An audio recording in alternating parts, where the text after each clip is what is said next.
Boa noite aos companheiros da Casa Espírita Joana d'Arc, que nos acompanha sempre nessa atividade de estudo e reflexão do Evangelho, todas as segundas-feiras, domingos, e que as bênçãos de Jesus possam envolver todos os corações que nesse momento se unem em vibrações de paz, de harmonia e possam sentir nessas reflexões a presença de os mensageiros de luz que nos ampara, que nos acolhe e que nos consola e esclarece através da abençoada mediunidade dos nossos irmãos Chico, Divaldo Franco, Zilda Gama e tantos outros que têm trazido mensagens muito importantes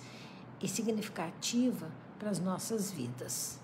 Então, nesse momento, nós elevamos os nossos pensamentos ao Senhor da vida e que nós possamos fortemente vibrar de amor, nesse carinho e busca da compreensão profunda do Evangelho, porque ele é a luz das nossas vidas, é ele que ilumina a nossa caminhada e que nós possamos, ao refletir o Evangelho, procurar mergulhar nessa vibração, nessas lições, das quais emanam luzes que iluminam a nossa existência. Obrigada a todos e nós possamos então dar início ao nosso tema da noite, que é um tema que todos nós conhecemos muito bem, que é a dor nas nossas vidas. Muitas vezes eu vejo e a gente vê, todos nós vemos, pessoas, criaturas que perguntam: como entender a dor? Como explicar as dores tão profundas que muitas criaturas passam? Como entender a dor? Muitas vezes são criaturas que se dizem ateu. São ateus e diz o seguinte: a religião não explica a dor. Eu me afastei da religião porque ela não explica a dor. E se Deus realmente existisse, ele não permitiria que nós passássemos por certas dores tão profundas em nossas mentes e corações. Então, são, na verdade, essas criaturas, né, que chegam a desiludir, a se afastar, né, da compreensão verdadeira de uma religiosidade dentro dos corações. Essas pessoas geralmente passaram por grandes situações difíceis. São criaturas que, na maioria das vezes, foram magoadas pelas experiências da vida que ela viveu. Então, são mágoas profundas que ficam marcas nas criaturas. São situações, sofreram situações passaram por situações de muito sofrimento e perderam, então, o vínculo, né, do sentimento da religiosidade. Não estou dizendo religião, estou dizendo sentimento da religiosidade, né, e aí se vê perdido, desacreditando, né, da divindade, né, de Deus, nosso Pai, que tem em nós o DNA dele, né, e são pessoas que não aceitam o sofrimento, que são criaturas que vivem realmente na insatisfação e na dificuldade de enfrentar os obstáculos naturais da existência. São criaturas que tiveram perdas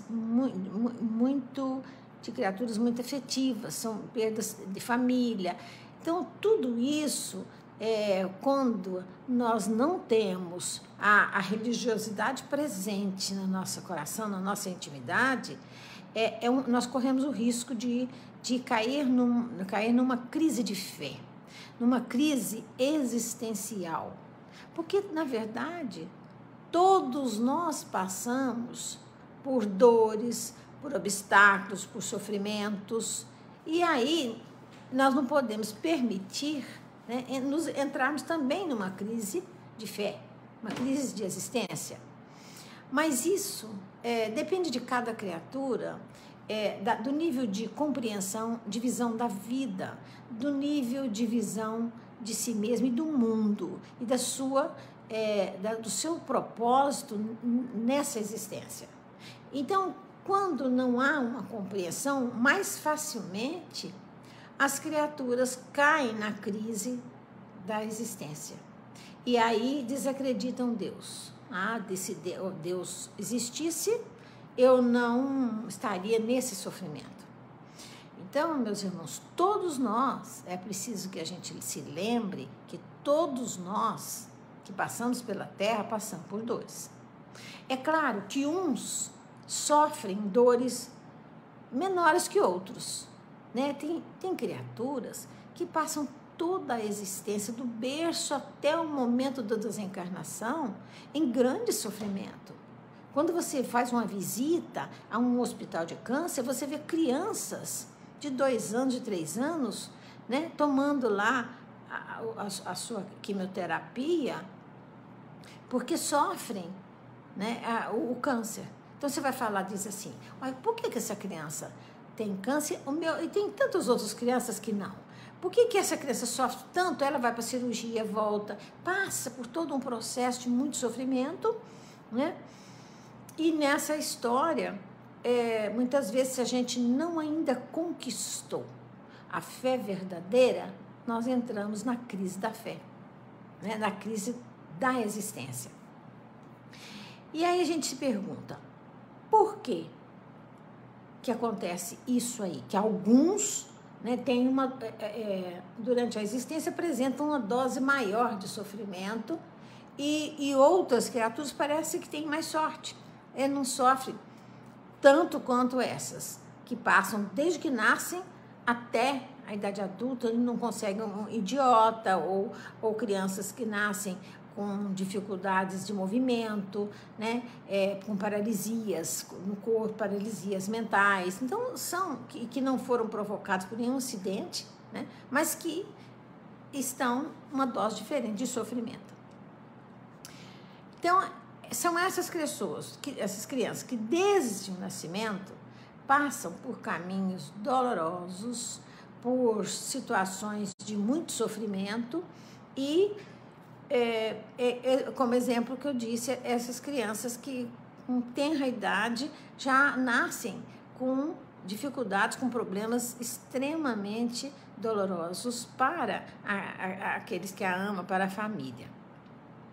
Outra situação também que leva as criaturas a desacreditarem, e também isso por uma falta de conquista, de viver religiosidade e não religião, é que alguns, por exemplo, além de sofrer todo o sofrimento durante a existência, também, ou podem sofrer também, um revés financeiro. De repente, passa a ter uma dificuldade que não tinha. Tudo muda de um momento para o outro. Quer dizer, nós às vezes não aguardamos todo esse sofrimento, né, que não foi aguardado, não foi esperado, então as pessoas entram no desespero. E ainda também as criaturas que, vez ou outra, como todos nós, passamos por algumas dificuldades, alguns reveses que nos machuca, nos coloca, às vezes, quase numa revolta, quase num desespero, que é o que nós não podemos fazer, né? E por que tudo isso? Ou aquele do mau caráter prospera, alcança cargo, alcança dinheiro, alcança todo o poder, e às vezes uma criatura honesta, uma criatura simples, né, que tem uma conduta moral ilibada, e que enfrentam situações extremamente dolorosas. E é o que nós vamos ver. E agora a gente pergunta, que resposta nós, criaturas humanas, de uma civilização, que resposta nos foram dadas para essas questões? E as que foram dadas convenceram? Nos convenceram? Nos consolaram? Essa é a grande questão. As respostas que nos foram dadas, que têm sido dadas a todos nós.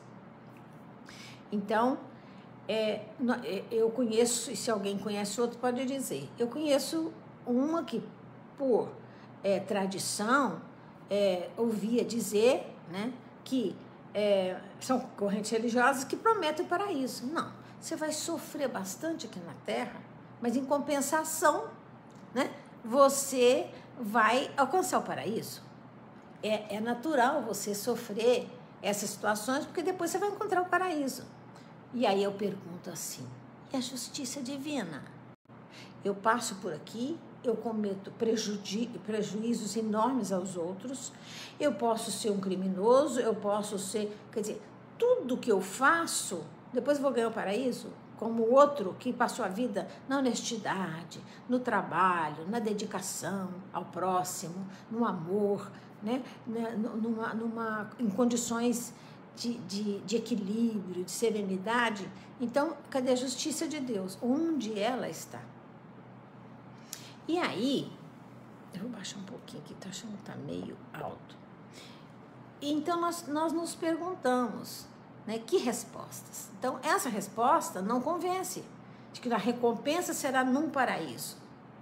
Não, essa não convence. Não convence, porque para chegar no paraíso, as condições são muito caras, são muito difíceis para uns do que para mais difícil para uns do que para outros. Uns pagam muito caro para chegar nesse paraíso. Então, a gente não vê um sentido, uma explicação que nos convence e muito menos nos consola. Porque você fala, bom, então por que é que eu vou cuidar tanto da busca da minha serenidade, da busca do aprendizado do amor, né, da busca da conquista da fé, do trabalho, no benefício do outro, de ver o outro como meu irmão?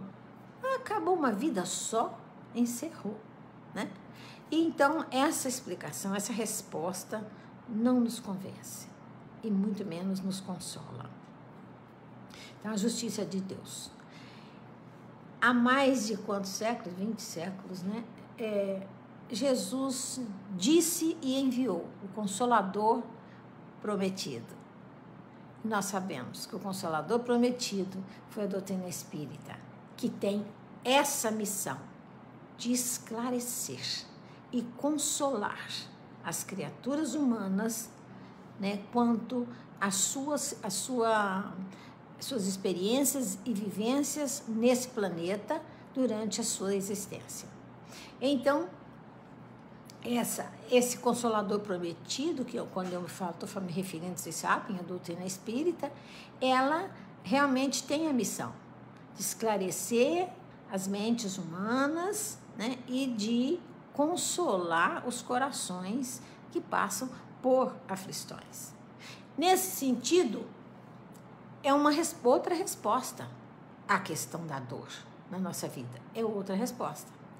E aí, nós vamos buscar quem? O Evangelho, segundo o Espiritismo, que de uma maneira claríssima, Kardec, instruído pela espiritualidade maior, nos traz os elementos que nos revela, né, as razões pelas quais nós sofremos e qual é a nossa tarefa como cristãos que somos durante a nossa existência na Terra. Então, o Evangelho diz, tanto, quer dizer, que o sofrimento, que a dor tem suas causas, né? E suas causas que realmente revelam uma justiça divina. E aí nós temos no item bem-aventurados, no capítulo Bem-aventurados aflitos, nós temos 2 itens que são muito claros para que nós compreendamos as causas dos nossos sofrimentos. O item 4, por exemplo, ele fala das causas atuais das nossas aflições. Por que nós sofremos? O que nós fazemos que nos traz tanto sofrimento, né? E o item 6, quer dizer, que já busca causas fora dessa vida, mas de uma outra vida. Então, logo, as nossas dores têm a sua origem não só nessa vida mesmo, como também em vidas passadas, em vidas anteriores a essa de hoje. Então, o que isso vem dizer? Kardec vem dizer com isso que simplesmente, amparado pelos instrutores espirituais, que ele fala que ele toca na questão das vidas múltiplas, das vidas sucessivas, da reencarnação. É claro que tem que dizer, porque sem isso não há explicação para a dor. Sem essa ótica, nós não podemos compreender a dor na nossa vida. Fica difícil compreender a dor quando nós não enxergamos apenas uma existência. E isso realmente nos machuca muito e nos preocupa. Então, essa contribuição dos espíritos através de Kardec vem nos não só abrir a nossa percepção da nossa tarefa, a percepção do nosso papel, da nossa missão nessa existência, mas também as nossas experiências anteriores. Então, se nós observarmos na obra de Kardec, por exemplo, o Livro dos Espíritos, ele tem a 3ª parte do Livro dos Espíritos, ele nos fala das leis morais. Essas leis morais estão na 3ª parte do Livro dos Espíritos, que querem nos dizer o seguinte: nós estamos falando aqui de sofrimentos com causa na vida atual e aqueles que têm a sua causa em outras vidas. Então, ele quer nos mostrar, no final do Livro dos Espíritos, que são as leis morais, quer dizer o quê? Que toda imperfeição nossa gera sofrimento.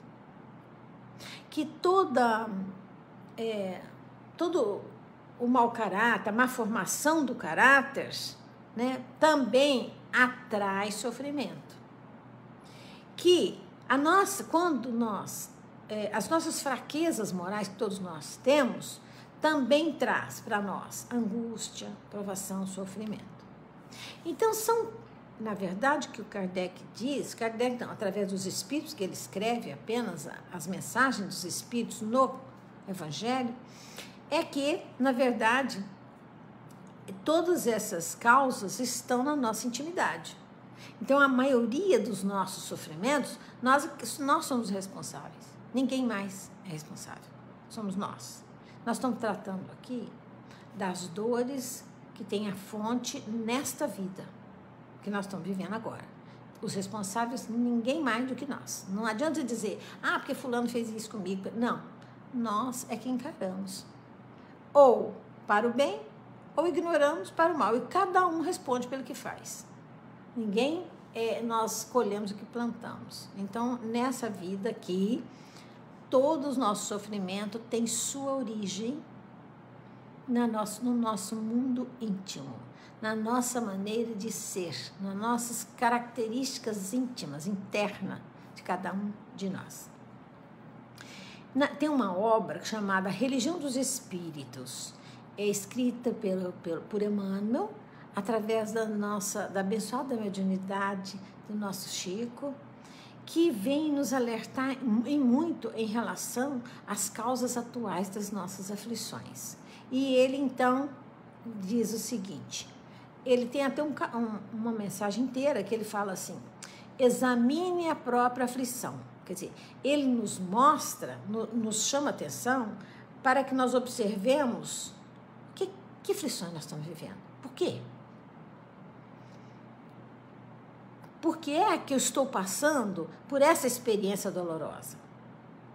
E aí, ele nos convoca a observar a nós mesmos, nas nossas fragilidades.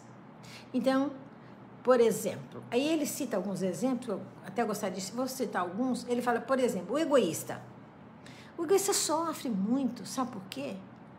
Porque não há uma vida exclusiva para cada um de nós. Então, a pessoa egoísta, ela acaba sendo solitária, solidão. É uma solidão que dói no egoísta, porque ele acha que tudo tem que ser para ele e as pessoas se afastam. Então, é um sofrimento. É uma dor viver só. Não dobrar o joelho. E às vezes a dor vem no joelho para dobrar, né? O egoísmo, o orgulho. O orgulho é outro também, por quê? Porque sentir bem, sentir prazer, sentir alegria é compartilhar. E, muitas vezes, a gente quer usufruir sozinho. O egoísta quer usufruir sozinho. E não é, isso não traz bem-estar. Como você vai estar num lugar, você tem tudo, mas não tem ninguém. Então, o egoísmo também é uma causa íntima, está ligado à nossa intimidade e ela é uma causa de aflição. Temos outros, por exemplo, os viciosos. As pessoas têm vício. Olha o sofrimento. Então, ela alimenta um vício e, de repente, não consegue sair daquilo. Ela busca, acaba sendo delinquente, porque ela precisa roubar para se manter o vício. Então, o sofrimento é realmente profundo. Temos ainda os agressivos, as pessoas muito agressivas, as pessoas que respondem mal, que trazem o azedume da alma. Essas criaturas têm não só o fígado, mas todo o sistema nervoso prejudicado. Já observou quando você tem uma discussão e fica agressivo, depois você tem dor de estômago. Então, o seu fígado, seu estômago é afetado por esse sentimento. E o criminoso, meu Jesus, o criminoso, ele sente, porque as leis que regem a nossa vida, a nossa consciência, as leis divinas, e ela aflora, tem um momento de aflorar. Imagina o remorso. O remorso corrói, ele dói. O remorso é uma dor profunda daquele que cultiva, né? A agressividade, a impetuosidade, né? Diante dos outros, diante das dificuldades. E tem o fanático. O fanático, ele quer que todo mundo pense como ele. Ele é um intolerante. E o intolerante acaba ficando só, acaba sendo amargo e sofre. Tudo isso é sofrimento. E ainda ele ainda diz do invejoso. O invejoso, a inveja é tão triste porque ela acaba nos levando a não enxergar as nossas próprias conquistas. Mas eu vejo a do outro, às vezes a única que ele conseguiu. Eu invejo aquela e nem vejo os meus méritos, as minhas conquistas. Então, é um sofrimento enorme. Só ver vantagem no que o outro consegue e eu não. E não valorizar aquilo que se conquista, né? A indiferença. Você olha, passa pela rua, você vê as criaturas aí jogadas, pedindo alguma coisa, né? Pedindo uma ajuda para uma criança. Como que você vai ficar indiferente a uma situação dessa? E tem pessoas que que são indiferentes. Nádia, eu não vou resolver, não estou nem aí. Só que essas pessoas que verdadeiramente são indiferentes ao outro, que é irmão, essas pessoas entram no tédio muito grande. É o tédio. E temos ainda o inútil, a pessoa que não faz nada. Você observou que o inútil, Emmanuel diz assim, que o inútil, quanto mais inútil, é o que mais reclama. É o que mais reclama, que é aquele que não faz nada. Então ele reclama. Por quê? Porque o ócio, a desocupação, ela nos leva a pensamentos, a sentimentos fantasiosos. Nós começamos a fantasiar as coisas porque não estamos ocupados a mente com algo produtivo, com algo que nos levanta a moral, com uma leitura boa ou com um trabalho que nos satisfaz. Se não satisfaz, aprendemos a gostar dele, porque foi ele que nós conseguimos para essa encarnação. Então é preciso buscar a satisfação naquilo que nos vem. O ciúme, tem as pessoas extremamente ciumentas, né? Então, para resumir, não vamos dizer toda a mensagem de Emmanuel, mas uma coisa importante: cada criatura, cada um de nós carrega a própria aflição, a aflição que tem dentro de si. Cada um de nós carrega a própria aflição. E a doutrina espírita nos fala que a grande parte das aflições, dos nossos sofrimentos, estão muitas vezes na situação atual, na nossa vida, né, atual. Porque tem a ver com o nosso modo de ser, tem a ver com o nosso caráter. Nós que estamos nessa vida agora, que já vivemos outras várias vidas, né, muitas condutas, muitos padrões de comportamento ainda ficam cristalizados em nós e nós temos a imensa dificuldade de nos libertar disso. Então, o nosso caráter, se era um caráter com alguma deformação, a gente traz para essa vida para corrigir. E muitas vezes a gente repete o mesmo padrão de conduta. Então, para cada imperfeição, para cada defeito que nós temos um sofrimento. Para cada defeito que a gente carrega, que a gente repete nas circunstâncias da existência, que nós repete nas experiências que nós vivemos, nós vamos ter um sofrimento. Então, ele está em nós, está na nossa intimidade. Mas há males também que nos acontece, que a gente não fez nada que provocasse aquilo. A gente não levantou um dedo. Não vê a mão, nem o pensamento, nem o sentimento nosso naquele fato, naquele acontecimento. Então, e que traz, às vezes, grandes sofrimentos. Então, nada nós contribuímos. E quando é assim, e o sofrimento, nesse caso, ele vem pior ainda, né? Nesse sentido, é que a doutrina espírita eu acho mais consoladora, porque nós vamos buscar as causas não nessa vida, mas em vidas passadas. Ali estão a raiz, a fonte de um problema que nós jamais esperávamos e que participávamos para que acontecesse, que nos trouxesse tanta dor. Então, nós somos, tranquilo um pouco, nós somos, na verdade, nesse sentido, a doutrina espírita é muito consoladora. Nós não somos resultados de uma só vida. Não teria sentido, ela é pequena demais para as habilidades que eu preciso adquirir, para o aprendizado que eu ainda preciso no aspecto moral da minha vida, na mudança no conhecimento e libertação das minhas imperfeições. Uma vida só jamais explica e jamais consola. Nem esclarece e nem consola. Mas se você se vê como espírito imortal, né, se você se vê como alguém que está vivendo hoje nessa posição, e amanhã poderá não estar nessa posição, é diferente. Porque o cuidado com você mesmo é muito maior. E aí, uma só vida não explica de forma nenhuma. Então, são muitas habilidades, muitos dons que aparecem nessa existência. Você fala, não pode ter aprendido com 6, 7 anos de idade, um dom artístico, um dom musical com tanta propriedade, com tanto talento. Isso não se aprende nessa vida com 2 anos, 3 anos, e a gente vê muitas vezes isso aí, né? Então há necessidade de várias vidas. E é importante a gente entender que as nossas existências são solidárias uma com as outras. Então aquilo que nós vivemos tem a ver com o que nós estamos vivendo hoje.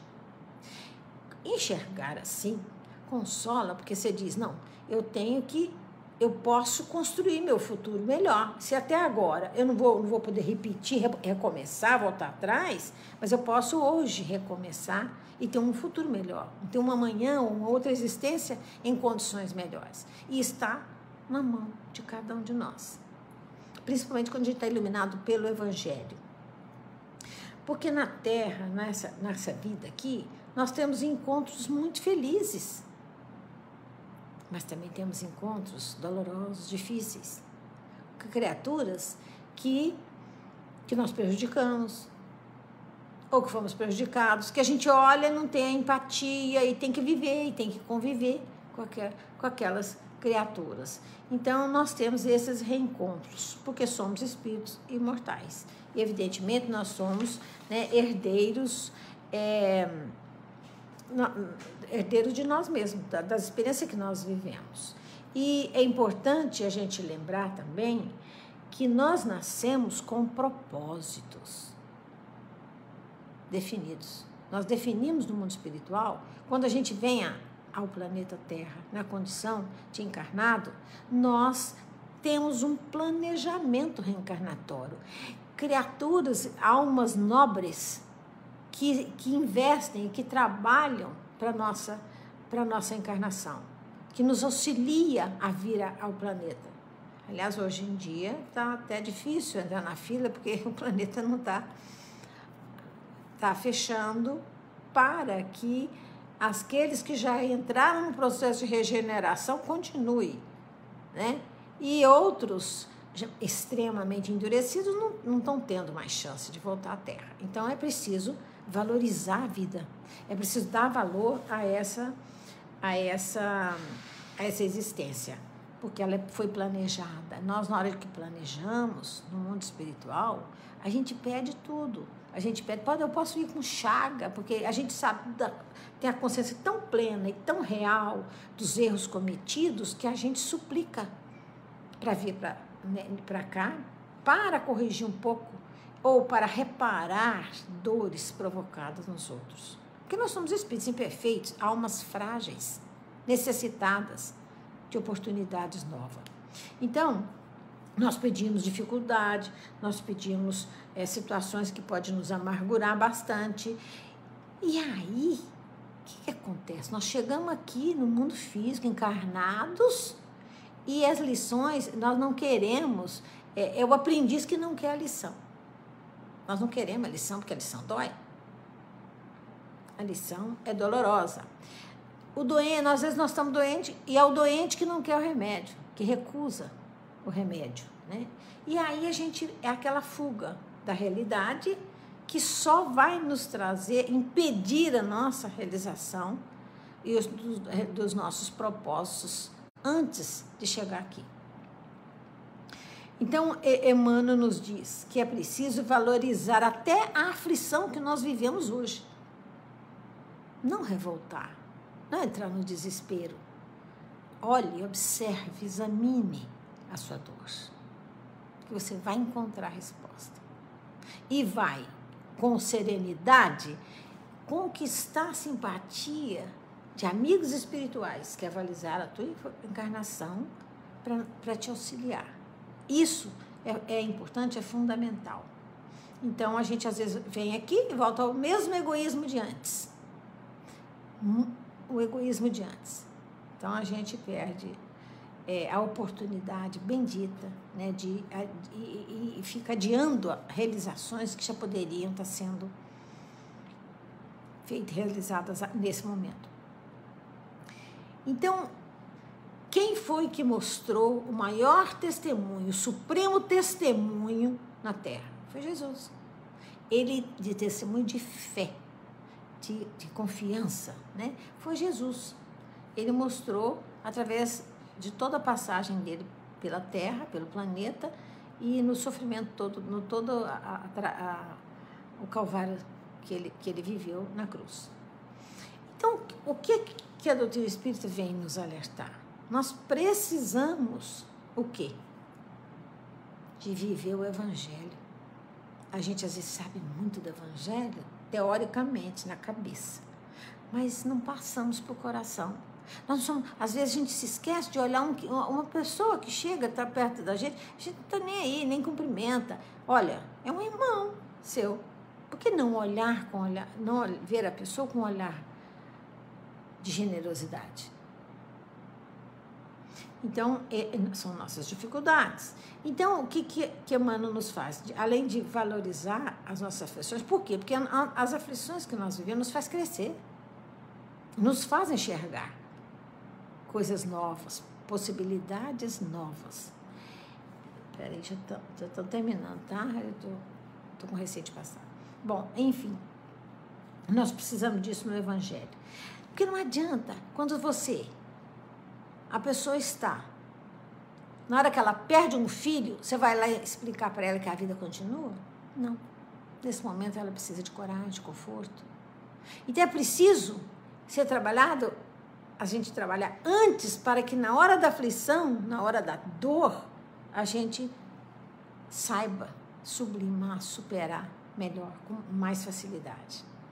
Então não adianta na última hora. Nós precisamos do consolo das pessoas, da força e da coragem, porque é nesses momentos de muita dor, de uma perda, é que na verdade nós vamos mostrar se nós vivemos verdadeiramente experiência de religiosidade.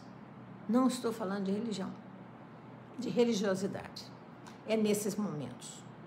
Então, é quando a gente abandona a religiosidade, que é aquilo que traz dentro de nós, aquele sentimento, né? Quando a gente abandona, a dor chega. Porque às vezes as coisas ficam tudo muito boas, tá tudo bom hoje. E então a gente esquece. Deixa passar. E a dor chega. Chega, nos pega desprevenidos para encará-la. Então, o que a gente conclui disso? Que a dor é um teste de fé, né? De fé. Principalmente quando tem causa em outras vidas. E mesmo nas nossas deficiências, quando a gente está treinando, exercitando uma conduta mais de serenidade, de enxergar o outro como o próximo, como nosso irmão, de ser mais generoso com as pessoas, né, de ser mais simpático com as criaturas. Quando nós estamos fazendo isso, né, nós estamos vivendo a religiosidade. Essa é a tarefa que o Evangelho nos ensina. Interessante sobre a fé é uma história que tem assim: Francisco de Assis, estava ele e um outro frade num lugar gelado, caindo neve, e eles foram num mosteiro, eles iam até um mosteiro, e foram, quando chegaram à porta, mas a neve violenta, e eles dois num frio danado. Aí, eles bateram naquelas portinhas, né, que tinha dos conventos antigos, bateram na porta, aí chegou um lá, abriu só um pouquinho, quem é? Aí Francisca, não é nada, tá com conversa. Aí achou que era mentira, não acreditou, né? Mas e aí, o que aconteceu? O frade que estava com Francisco de Assis, ele chorava, falava: o senhor já viu, nós vamos morrer, ninguém vai nos socorrer, não vão abrir a porta para nós. O senhor está sabendo? E aí, Francisco de Assis pulava, ria, brincava com a neve, né? Ele falou: você está rindo do quê? Nós vamos morrer. Você está vendo a situação que nós nos encontramos? Então, Francisco de Assis falou para ele: meu irmão, pela primeira vez na vida, estou 100% na mão de Deus. Então, ele feliz, porque estava 100% na mão de Deus, né? E o outro desesperado, né, querendo entrar. É claro que chegou alguém, abriu a porta e eles entraram. Então, meus irmãos, toda vez que a aflição do passado, que a aflição venha do passado e nos alcança, só tem um remédio: entregar a Deus, confiar. O que é entregar a Deus? Vamos fazer oração, já entreguei para Deus, fulano vai sarar, vai melhorar.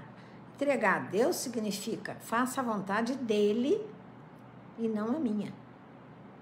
Porque de repente eu quero que uma pessoa saia de uma dificuldade enorme e caia em outra.